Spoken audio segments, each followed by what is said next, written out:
our physical journey is the same thing. It's parallel actually with our spiritual journey. If pinabayaan mo, mag-let go ka, ito yung magiging consequence niya. But if you continue to be consistent, iba din yung fruit niya. This is not mine. God is just allowing me to have this, to somehow maging under to ng responsibility ko.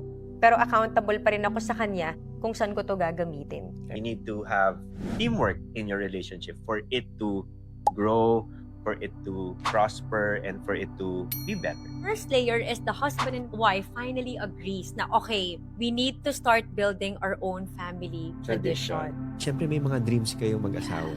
You know, it was grabe yung fulfillment na parang may slight upgrade from what we used to have. And all those things were fueled by because nangangarap na kayo ng magkasama.